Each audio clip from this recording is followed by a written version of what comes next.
Hello, my name is Karim Khakimov, and I am a Classicalia semi-finalist. I started playing the flute when I was 9 or 8 years old. The reason I chose it, I don't know. My mom just asked me if I wanted to play the flute, and I just said yes because I guess I wanted to. So that's the reason and as it turns out, I didn't regret it.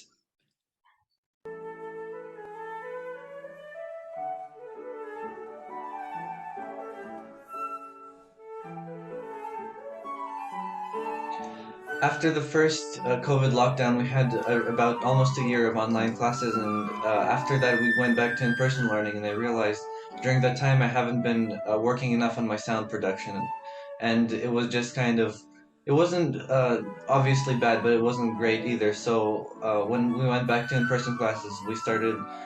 Me and my teacher Susan Hepner, she started like helping me develop my sound a lot better, and I think I made a lot of progress during maybe just the first 2 weeks, and I think that has helped me ever since for the for everything that I've played, and I think I've had much more freedom with everything I can do with my sound and the flute in general, just because of like how much better my sound became, I guess, during this time period.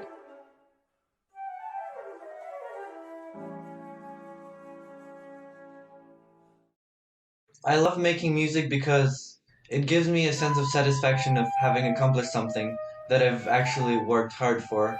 And also at the same time, I know that I can make people happy that way. So it's a win-win situation, really.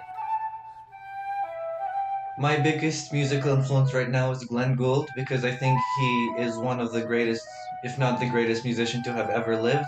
And I think it is very, it's not only his actual performances that are actually fantastic. It's also his unparalleled scientific approach to making music, where he just didn't pay attention to anything, no competition, no concert life, and just looking at music as a science and improving it until you almost reach perfection. As he got older, he just got more scientific and more considerate of what he's doing, and that just made him better and better with age. And the interesting thing, he said from the beginning that he would retire from concert life at age 30, and that he would stop playing at age 50, which he did because he died, unfortunately. But I think he would have stopped playing at age 50 just like he stopped playing in concerts at age 30, which is, I think, an amazing example of dedication, knowing that once you're too old to to be perfect, you won't do it anymore. I think that's very respectable. So this is my flute. It's an amazing Haynes flute. I really love it. The sound. I got it from Long and McQuaid, and we chose from a lot of different flutes, and I chose this one. And I've played it for several years now, and I love it. But the thing about flutes that's kind of interesting to me is that I had this old Yamaha flute that I had, and it's like obviously a lot worse.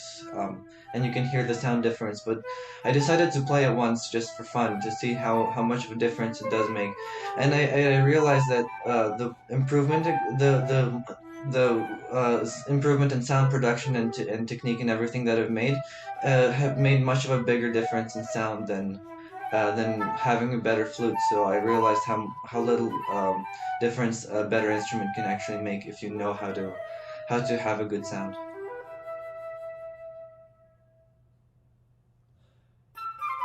The piece I played for my round two audition was Les Folies d'Espagne by Marin Marin, a French Baroque composer, also known as La Folia. It's a beautiful piece with like most La Folias, a theme and variations.